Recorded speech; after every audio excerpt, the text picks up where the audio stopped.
Photoelectric इफेक्टमधील पुढचा पाठ आपण पाहणार आहोत. Failure of wave theory to explain observation from experiment on photoelectric effect. म्हणजे या ठिकाणी वेव्ह थेरी वापरून फोटोइलेक्ट्रिक इफेक्टचं जे एक्सपेरिमेंट आहे याचं या ठिकाणी कशा पद्धतीनं फेल गेले आपल्याला हा पाठ पाहायचा आहे. म्हणजे वेव्ह थेरी वापरून फोटोइलेक्ट्रिक इफेक्ट जे एक्सपेरिमेंट आहे कशा पद्धतीने फेल गेले आपल्याला हा पाठ पाहायचा आहे. ठीक आहे. याच्यापूर्वी आपण पाहिलं बघा, असा हा मेटल आहे. Metal contains large number of electrons. These electrons are motion. हे कसं असणार, मोशनमध्ये असणार आहे. मग आता इथे ठिकाणी याच्यावर लाईटचा मारा केला. आपण काय केला, लाईटचा मारा केला. ठीक आहे.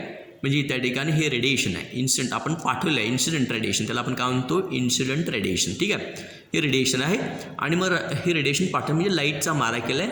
लाईटचा मारा केल्यानंतर या ठिकाणी लाईटची एनर्जी ह्या इलेक्ट्रॉनला मिळणार आणि इलेक्ट्रॉनला मिळाल्यानंतर त्या इलेक्ट्रॉनचं जे मिनिमम एनर्जी आहे, म्हणजे मिनिमम एनर्जी इथून बाहेर पडण्यासाठी जी मिनिमम एनर्जी लागणार आहे तितकं किंवा त्याच्यापेक्षा जास्त ऊर्जा त्याला मिळाली तर इथून इलेक्ट्रॉन कम्प्लिटली मुक्त होतो किंवा कम्प्लिटली फ्री होतो, एस्केप होतो. आणि त्यालाच आपण काय म्हणतो, फोटोइलेक्ट्रिक इफेक्ट. त्यालाच आपण काय म्हणतो, फोटोइलेक्ट्रिक इफेक्ट. ठीक आहे. म्हणजे इथे ठिकाणी हे जे आपण हे जे लाईटची फ्रिक्वेन्सी घेतली आहे ही फ्रिक्वेन्सी याच्या फ्रिक्वेन्सीपेक्षा लाईटची फ्रिक्वेन्सी कमीत कमी ह्याच्या फ्रिक्वेन्सीच तरी पाहिजे किंवा याच्या फ्रिक्वेन्सीपेक्षा याची फ्रिक्वेन्सी जास्त तरी पाहिजे तरच फोटो इलेक्ट्रॉन इमिट होतो. आणि त्या फ्रिक्वेन्सीला आपण काय म्हणतो, हे जे मटेरियल आहे त्या मटेरियलच्या ज्या फ्रिक्वेन्सीला आपण काय म्हणतो, त्या ठिकाणी threshold frequency. The minimum frequency at which the photoelectrons are emitted. The photoelectrons are emitted from the surface of metal when radiation is incident on it is called as threshold frequency. Threshold frequency new zero असं आपण म्हणतो. ठीक आहे. Threshold frequency new zero असं आपण म्हणतो. ठीक आहे. आणि कमीत कमी जी ऊर्जा लागणार आहे म्हणजे त्या ठिकाणी हा इलेक्ट्रॉन त्या ठिकाणी लाईटचा मारा केल्यानंतर लाईटचा मारा करतो म्हणजे काय, ऊर्जा पाठवतो. ऊर्जा हा कोण ॲब्सॉर्ब करतो, इलेक्ट्रॉन ॲब्सॉर्ब करतो. आणि एनर्जी ॲब्सॉर्ब केल्यानंतर इथलं त्या ठिकाणी त्याला जितकी एनर्जी पाहिजे तेवढी जर एनर्जी असेल किंवा त्याच्यापेक्षा जास्त असेल तर इलेक्ट्रॉन इथून कम्प्लिटली मुक्त होणार आहे.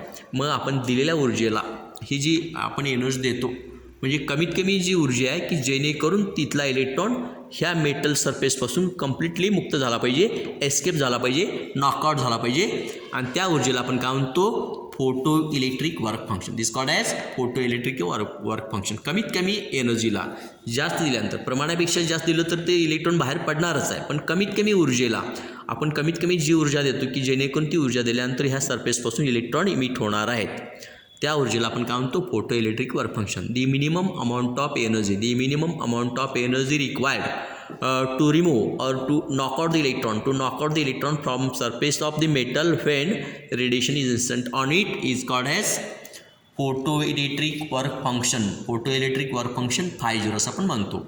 आणि हे जे 50 आहे हे 50 कशावरून आहे, photo electric work function depends upon metal.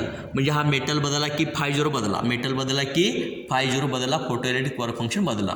किंवा नेचर ऑफ सरफेस म्हणजे हा मटेरियलचं नेचर बदललं, या सरफेसचं नेचर बदललं तरी त्या ठिकाणी 50 का होणार, बदलणार आहे. म्हणजे work function depends upon metal and nature of the surface, ह्या दोन गोष्टीवर आहे. ठीक आहे. आणि काय बघा या ठिकाणी हे वर्क फंक्शन कशामध्ये मोजलं होतं, इलेक्ट्रॉन व्होल्टमध्ये. Work function is expressed, work function of metal expressed in unit of energy is called as electron volt.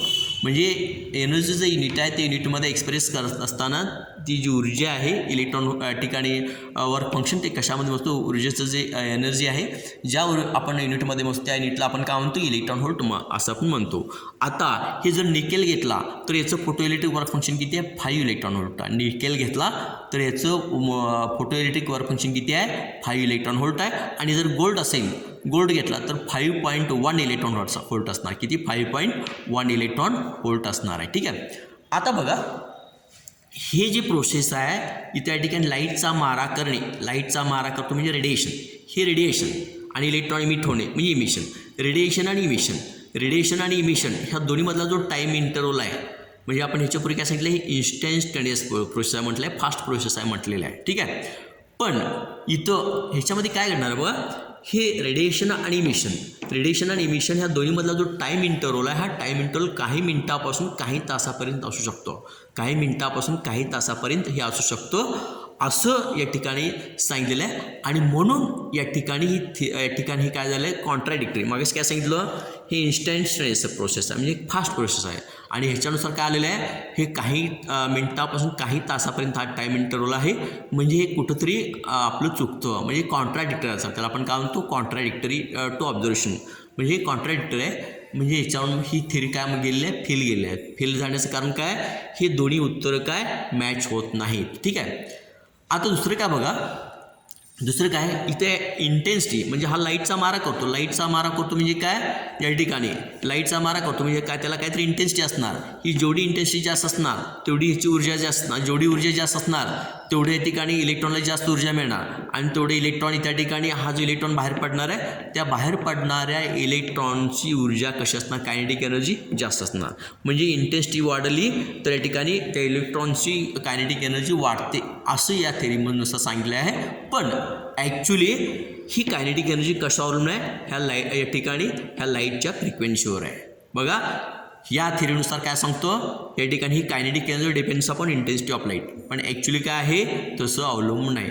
म्हणजे कायनेटिक एनर्जी कशावर अवलंबून आहे, ह्या फ्रिक्वेन्सीवर अवलंबून आहे. म्हणजे हे सुद्धा उत्तर चुकतं, पहिले सुद्धा उत्तर चुकलं आहे. हे दोन्हीमुळं या ठिकाणी ही थेरी काय झाली आहे, म्हणजे वेव्ह थेरीनुसार हे एक्सप्लेन करण्यासाठी आपल्याला हे फेल गेलेलं आहे. ठीक आहे. आता बघा ही जी वेव्ह थेरी आहे, ह्या वेव्ह थेरीमध्ये हे वेव्ह थेरी वापरून इथं जे इलेक्ट्रॉन इमिट होणार आहे, हे इलेक्ट्रॉन इमिट झाल्यानंतर ह्याची जी कायनेटिक एनर्जी आहे, ह्या इलेक्ट्रॉनची कायनेटिक एनर्जी डिटरमाइन करण्यासाठी इथे या ठिकाणी ह्या फ्रिक्वेन्सीचं काय महत्त्वाचं रोल नाही असं सांगितलेलं आहे. काही महत्त्वाचं म्हणजे फ्रिक्वेन्सीचं काही महत्त्वाचं रोल नाही असं सांगितलेलं आहे. ठीक आहे. आणि दुसरं म्हणजे काय, त्या ठिकाणी आणि तिथं काय दुसरं काय अपेक्षा आहे बघा, इथं जो इलेक्ट्रॉन बाहेर पडला आहे, त्या ठिकाणी बाहेर पडणार जो इलेक्ट्रॉन आहे, हा इलेक्ट्रॉन केव्हा बाहेर पडणार आहे, तर या ठिकाणी याची इंटेन्सिटी लार्ज असेल.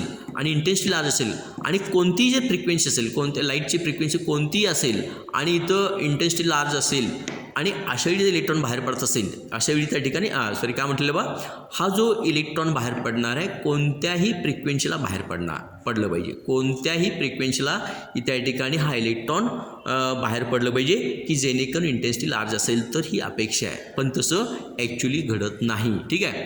म्हणजे इंटेन्सिटी किती पण असेल पण फ्रिक्वेन्सी त्या थ्रेशोल्ड फ्रिक्वेन्सी तितकं तरी पाहिजे किंवा थ्रेशोल्ड फ्रिक्वेन्सी पाहिजे जास्त तरी असल्याशिवाय इलेक्ट्रॉन इमिट होणार नाही. ठीक आहे. म्हणजे असे वेव्ह थेरीमध्ये सांगितलेलं आहे.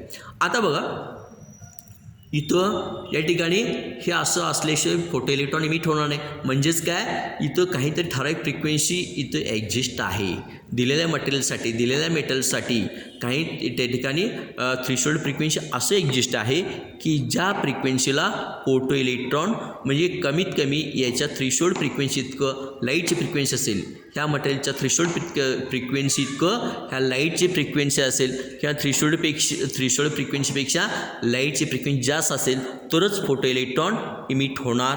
मग इंटेन्सिटी कमी असेल किंवा जास्त असेल असं असल्याशिवाय फोटो इलेक्ट्रॉन इमिट होणार नाही. ठीक आहे. आणि ह्या फ्रिक्वेन्सीपेक्षा थ्रेशोल्ड फ्रिक्वेन्सीपेक्षा ही लाईटची फ्रिक्वेन्सी जर कमी असेल, थ्रेशोल्ड फ्रिक्वेन्सीपेक्षा लाईटची फ्रिक्वेन्सी कमी असेल आणि मग इंटेन्सिटी जरी लार्ज असले तरीसुद्धा फोटो इलेक्ट्रॉन इमिट होणार नाही. म्हणजेच काय, इथं इमिट होणारा इलेक्ट्रॉन कशावर आहे, इथल्या फ्रिक्वेन्सीवर अवलंबून आहे. इथल्या फ्रिक्वेन्सीमध्ये ह्या फ्रिक्वेन्सीपेक्षा ह्या थ्रेशोल्ड फ्रिक्वेन्सीपेक्षा ह्याची फ्रिक्वेन्सी ह्या फ्रिक्वेन्सीत का तरी पाहिजे किंवा ह्या फ्रिक्वेन्सीपेक्षा जास्त असेल तरीसुद्धा चालेल, अन्यथा चालणार नाही. ठीक आहे. एवढा पाठ इथं याच्यामध्ये सांगता येईल.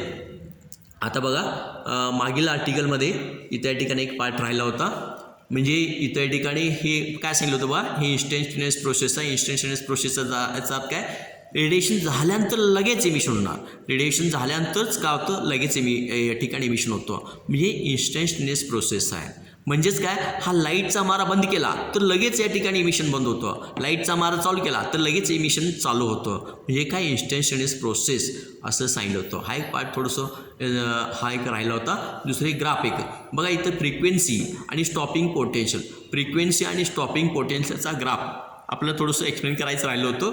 आता इथे काय बघा, म्हणजे या ठिकाणी फोटोइलेक्ट्रिक एक्सपेरिमेंट पाहत असताना इंटेन्सिटी काय ठेवायचं, कॉन्स्टंट ठेवायचं. इथं लाईटची इंटेन्सिटी कॉन्स्टंट ठेवायचं आणि ॲक्सिलरेटिंग पोटेन्शियल, इथं जे ॲक्सिलरेटिंग पोटेन्शियल वापरणार आहे ते सुद्धा कॉन्स्टंट ठेवायचे, किती पण ठेवा तुम्हाला जेवढा आवश्यक, म्हणजे त्या ठिकाणी ॲसिलेटिंग पोटेन्शियल कॉन्स्टंट ठेवा, इंटेन्सिटी कॉन्स्टंट ठेवा आणि मग फक्त याची फ्रिक्वेन्सी काय करायचं बदलायचं. ह्या लाईटची फ्रिक्वेन्सी बदलत गेला तर लाईटची फ्रिक्वेन्सी बदलत गेला तर याचं स्टॉपिंग पोटेन्ससुद्धा काय होणार आहे बदलणार आहे. म्हणजे फ्रिक्वेन्सी बदलला तर स्टॉपिंग या ठिकाणी स्टॉपिंग पोटेन्स काय होणार आहे बदलणार आहे. म्हणजे सॅच्युरेशन करंट मात्र काय राहणार आहे कॉन्स्टंट राहणार. सॅच्युरेशन करंट कॉन्स्टंट राहणार आहे. ठीक आहे.